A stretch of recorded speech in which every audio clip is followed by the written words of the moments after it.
நேயர்கள் எல்லாருக்கும் வணக்கம். நேயர்கள் எல்லாருக்கும் பொங்கல் நல்வாழ்த்துக்கள். அதாவது இந்த வீடியோவில் குரோதி வருடம் 2025 வருடத்திற்கு உண்டான தை மாத ராசி பலன் அப்படிங்கிறது தான் நம்ம பார்க்க போகிறோம். பொதுவாகவே தை பிறந்தால் வழி பிறக்கும் அப்படின்னு சொல்லுவாங்க. ஆனால் இந்த தை மாத கிரக நிலைகள் அப்படின்னு பார்த்தீங்கன்னா வழி தாங்க முடியாமல் இருக்கிறவர்களுக்கு கூட பல நல்ல வழிகள் கிடைக்கக்கூடிய வாய்ப்புகள் பரிபூரணமாக இருக்குது. ஏன்னா கிரகங்களோட மாற்றம் அப்படிங்கிறது எல்லா ராசிக்காரர்களுக்குமே நன்மை செய்யக்கூடிய விதத்தில் இருக்குது. ஆச்சரியத்தை கொடுக்கக்கூடிய ஒரு அமைப்பு அப்படிங்கிறது. எதனால் சொல்ல வரேன் அப்படின்னா, சுப கிரகமாக இருக்கக்கூடிய குரு பகவான் வக்ர நிவர்த்தி ஆகிறாரு இதே தை மாதத்தில். சுக்கிர பகவான் உச்சம் அடைகிறார். பொதுவாகவே பேச்சு வழக்கில் சுக்கிரன் உச்சண்டா அவனுக்கு அப்படின்னு சொல்லுவோம்ல, அந்த மாதிரி சுக்கிரன் உச்சமடைகிறதும் இந்த மாதத்தில் நடக்குது. இப்போ மற்ற கிரக நிலைகள் அப்படின்னு பார்த்தீங்கன்னா, கிரகங்களோட ராஜா சூரியன் மகர ராசியில் மாதம் முழுக்க இருக்காரு. செவ்வாய் கடகத்திலிருந்து 5ஆம் தேதி மிதன ராசிக்கு பின்னோக்கி வக்கரத்தில் இருக்காரு. புதன் தனுசு ராசியில் இருக்காரு. தை மாதம் 6ஆம் தேதி மகர ராசிக்கு போய் புதாதித்ய யோகத்தை விடுகிறாரு. 23ஆம் தேதி கும்பராசிக்கு போகிறார். குரு பகவான் ரிஷப ராசியில் தை மாதம் 29ஆம் தேதி வக்கர நிவர்த்தியாகி பலமடைகிறார். சுக்கிர பகவான் கும்பத்தில் இருக்காரு. தை 15 மீனத்துக்கு போய் உச்சமடைகிறார். உச்ச சுக்கிரனோட ஆட்டம் ரொம்ப அற்புதமாக இருக்கும். இது மாதிரி சனி பகவான் கும்பராசியில் இருக்காரு. ராகு மீனத்திலையும் கேது கன்னிராசிலையும் இருக்காங்க. இதுதான் இந்த மாதத்துக்கு உண்டான கிரக நிலைகள் அப்படிங்கிறது. உங்களுக்கு அற்புதமான பலனை கொடுக்கக்கூடிய மாதமாக இந்த தை மாதம் இருக்கணும் அப்படின்னு நவ கிரகங்களையும் பிரார்த்தனை செஞ்சுக்கிட்டு நாம் வீடியோக்குள்ளே போவோம். கடகராசி நேயர்களே, உங்களுக்கு இந்த தை மாதம் எப்படி இருக்குது அப்படின்னு பார்த்தீங்கன்னா, கடகராசியை பொறுத்த வரைக்கும் அஷ்டமத்து சனி அப்படிங்கிறது ஆட்டி படைச்சிருச்சு. அதாவது அஷ்டமத்தில் 8வது வீட்டில் சனி இருந்துக்கிட்டு இப்போ பலமடைஞ்சு போயிட்டார் இல்லையா. அதே நேரத்தில் உங்களோட ராசிக்குள்ளேயே உங்களோட ராசிக்கு யோகம் செய்யக்கூடிய கிரகமான செவ்வாய் வக்கரமாகவும் நீசமாகவும் உட்காந்துக்கிட்டு கடந்த ஒரு 2 மாதம் அப்படிங்கிறது வெளியே சொல்ல முடியாத அளவுக்கு பல துன்பங்கள், துக்கங்கள், துயரங்கள், காரிய தடைகள் எல்லாத்தையும் கொடுத்துருச்சு. ஒன்றும் வெளியில் சொல்லிக்க முடியல. நமக்கு இது மாதிரி பிரச்சனை இருக்குது அப்படின்னா கூட யாரும் நம்ப மாட்டேங்கிறாங்க. ஏன்னா அந்தளவுக்கு அப்படியே வெள்ளையும் சொல்லியுமா சுற்றியே பழக்கப்பட்டோமா. ஒரு அல்ல அர்ஜென்ட்டுக்கு 10 ரூபா வேணும் அப்படின்னா கூட உனக்கு என்னப்பா நீ சும்மா கிண்டல் பண்ணாத அப்படின்ட்டு தான் போவாங்க. இதே உண்மையிலேயே எனக்கு 10 ரூபா தேவைடா படாத பாடு படுறேன்டான்னா கூட நம்புறதுக்கு ஆள் இருக்காது. அப்படி ஓடி போச்சு. இந்த தை அப்படிங்கிறது உங்களுக்கு நல்ல செய்தி அப்படிங்கிறத கொண்டாந்துருக்கு. தை பிறந்தால் வழி பிறக்கும் அப்படின்னு சொல்கிறோம் இல்லையா. இந்த தை அப்படிங்கிறது பிற்பகுதியில் உங்களோட எல்லா பிரச்சனைக்கும் முடிவு சொல்லக்கூடிய ஒரு தையாக இருக்க போகுது. என்ன காரணம் அப்படின்னு பார்த்தீங்கன்னா, இந்த மாதத்தில் 2 அற்புதமான மாற்றங்கள் இருக்குது. அதாவது உங்களோட ராசிக்கு லாப வீட்டுக்கு அதிபதியான சுக்கிர பகவான் தை மாதம் 15ஆம் தேதி உச்சமடைய போகிறார். அற்புதமான ஒரு அமைப்பு அப்படிங்கிறத கொடுக்க போகிறாரு. அதே மாதிரி உங்களோட ராசியை பொறுத்த வரைக்கும் லாப வீட்டில் குரு மாட்டிக்கிட்டு வக்கரமாகி போயிட்டார். காசு பணம் 10 ரூபா குரு கொடுக்கணும், ஆனால் கொடுக்க முடியாத அளவுக்கு பலம் இழந்து போயிட்டார். அப்படியே 10 ரூபா கொடுத்துருந்தாருனா கூட வந்தது தெரியும் ஜோசியரை, ஆனால் எப்படி போச்சுன்னு தான் தெரியல, வந்த பாக்கியத்தை கூட விட்டுட்டேன் அப்படிங்கிற மாதிரியான ஒரு நிலை அப்படிங்கிறது தான் கொடுத்துருப்பாரு. அப்படிப்பட்ட குருவும் இந்த மாதத்தில் பலமடைகிறார். அப்படிங்கும்போது இந்த தை உங்களுக்கு பல நல்ல மாற்றங்களை கொடுத்துட்டு தான் போவோம். அப்படியே ஒன்றா நம்ம பார்ப்போம். கொஞ்சம் கூர்மையாக கேட்கணும். ஏன்னா எடுத்த உடனே நம்ம பிரச்சனைகள் அப்படிங்கிறத சுட்டி காட்டிட்டோம்னா பின்னாடி வரக்கூடிய நல்லதையும் நம்ம பேசலாம். இந்த தை 5ஆம் தேதி மிதன ராசியான உங்களோட ராசிக்கு விரைய வீட்டுக்கு 5க்கும் 10க்கும் அதிபதியான செவ்வாய் போயிடுறார். அங்கேயும் அவர் வக்கரம் தான், ஆனால் நீசம் கிடையாது. 2மே அடைஞ்சு போயிருந்தார் இல்லையா. இப்போ நீசம்ங்கிறது மாதிரி வக்கரம்ங்கிற இடத்துக்கு தான் போயிட்டார். இந்த கடன் சுமை அப்படிங்கிறது ரொம்ப சங்கிலி தொடராக வந்திருக்கும். 4 பக்கத்துலேருந்து ஒரே நேரத்தில் கேட்க ஆரம்பிச்சிருப்பாங்க. 10 பேர் கடன் வாங்கி வச்சுருந்தோன்னா 10 பேர் எனக்கு இப்போயே எடுத்து வை அப்படிங்கிற நிலமை இருக்கும்.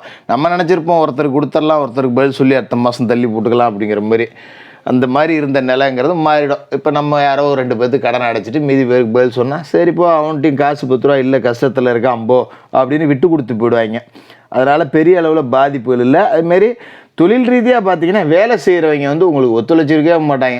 வந்தால் தங்கவே மாட்டானுங்க. என்னடா இது வாரத்துக்கு ஒருத்தனை வேலைக்கு வச்சுட்டு படாத பாடுபடுறேன் அப்படின்னு. குறிப்பாக ஹோட்டல் தொழில் செய்கிறவங்களாம் ரொம்ப கஷ்டப்பட்டுருப்பீங்க.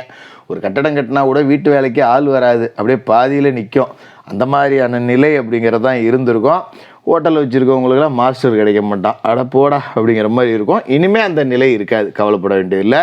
உங்களோட ராசிக்கு 3க்கும் 12க்கும் அதிபதியான புதன் தை 6ஆம் தேதி மகர ராசிக்கு போயிடுறாரு. சப்தமஸ்தானத்தில் அவர் போய் உட்கார்றாரு. அப்படிங்கும்போது திருமண விழாக்கள் சிறப்பாக நடந்து முடியும். சொத்து பிரச்சனைகள் சுமூகமாக முடியும்.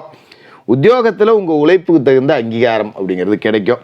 என்னதான் நம்ம ஒரு அலுவலகத்தில் மாடாக உழைக்கிறோம் ஓடா தேயிறோம் அப்படின்னா கூட நமக்கு நல்ல பேர் கிடைக்காது. நம்மளை மாதிரி வேலையே செய்யாமல் ஒருத்தன் உட்காந்துருப்பான், அப்படியே காக்கா பிடிச்சி அவன் 10 ரூபா சம்பளம் கூட வாங்கிட்டு போயிடுவான், ப்ரமோஷன் வாங்கிட்டு போயிடுவான். மேலே உள்ள எல்லாரும் அவனை தான் மதிப்பாங்க, நம்மளை மதிக்க மாட்டாங்க.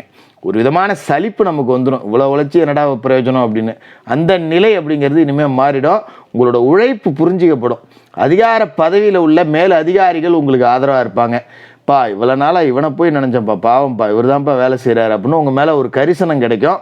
அந்த வகையில் ஒரு நல்ல மாற்றம். அதேமாரி சொத்து பிரிச்சுக்கலாம். பூர்வீக சொத்து ஏதாவது வில்லங்க இருக்குது, ஒரு வழக்கில் மாட்டிக்கிட்டு பாடுபட்ட மீட்க முடியல அப்படின்னவங்களுக்கு தீர்ப்பு இப்போ உங்களுக்கு சாதகமாக வந்து அண்ணன் தம்பிகளுக்குள்ளே நீங்கள் நல்லபடியாக சொத்துக்கள் அப்படிங்கிறத பாக பிரிவினை செஞ்சுக்கலாம். அந்த சொத்தை வச்சு ஒரு பகுதியை விற்றுவிட்டோ, இல்லை அதில் ஒரு கடையை கட்டி வாடகைக்கு விடுறதோ, இல்லை அதை ஒரு தர வாடகைக்கு விடுறதோ, இந்த மாதிரியான ஒரு வருமானம் அப்படிங்கிறத தேடலாம். ஒரு மன நிம்மதி இருக்கும். எப்பா பல வருஷமாக 2 தலைமுறையாக அப்பன் தாத்தன்னு எல்லாம் கோர்ட்டு கலைஞ்சிக்கிட்டு இருந்தோம், என் காலத்தில் தாண்டா ஜெயித்தோம் அப்படிங்கிற அளவுக்கு பூர்வீக சொத்து உங்கள் கைக்கு வரும். அதுமாரி பழைய வண்டி வாகனத்தை கொடுத்துட்டு புது வண்டி வாகனம் வாங்கலாமா அப்படின்னு யோசிப்பீங்க. அதுக்கும் நேரம் நல்லா இருக்குது. ஒரு வண்டி ஒன்று வச்சுருக்கேன், அடிக்கடி வேலை கொடுக்குது, இதை நம்பி ஒரு வெளியூருக்கு போக முடியல, எவன்ட்டையாவது ஓசு கேட்க வேண்டியதாக இருக்குது, அடிக்கடி ரிப்பேர் ஆகி போகுது, பெட்ரோல் கொடுக்க மாட்டேங்குது, இப்படி இருந்த நிலையெல்லாம் மாறி அதை தூக்கி போட்டு ஒரு வண்டி வாங்கணும் அப்படின்னு நினச்சிருப்பீங்க. ரொம்ப நாளைக்கு பிறகு வாகன யோகம் அப்படிங்கிறது உங்களுக்கு இந்த மாதத்தில் இருக்குது, பயன்படுத்திக்கலாம். தை 23 கும்பராசிக்கு புதன் பேர்றார். 12க்கு அதிபதி 8க்கு போகிறார். அப்படிங்கும்போது விபரீத ராஜயோகம் இதுதான். இது மறைந்த புதனால் நிறைந்த தனலாபம் அப்படின்னு சொல்லலாம். பல நாளாக இழுத்துக்கிட்டே கிடந்த காரியங்கள்லாம் முடிவுக்கு வரும். நான் ஏற்கனவே சொன்னேன் பார்த்தீங்களா, 2 தலைமுறையாக இழுத்துக்கிட்டு கிடந்த கேஸு இப்போ ஜெயிக்கும் அப்படின்னு. அதை தான் புதனும் சொல்கிறார். அப்படிங்கிறப்ப பஞ்சாயத்துகள் சாதகமாகும். யார்ட்டையாவது கடன் கொடுத்துருந்துருப்பீங்க, திருப்பி வாங்கவே முடியாது, நம்ம ஜாமீன் சொல்லி ஒருத்தன்ட்ட வாங்கி கொடுத்துட்டோம் கஷ்டம்னு சொல்லி இப்போ கடனை நான் அடைச்சிக்கிட்டு இருக்கேன், இப்போ பெடாத பாடுபட்டுக்கிட்டு இருக்கேன் அப்படின்னு உங்களுக்கெல்லாம் இந்த பழைய பாக்கி வசூலாகிடும். எப்படியோ ஒரு வகையில் வந்துடும். அதுமாரி என்றைக்கோ ஒரு இடம் வாங்கி போட்டுருந்துருப்பீங்க, அது இன்றைக்கி பல மடங்கு லாபம் அப்படிங்கிறத கொடுக்கக்கூடிய அளவுக்கு அது வளர்ந்துருக்கும்.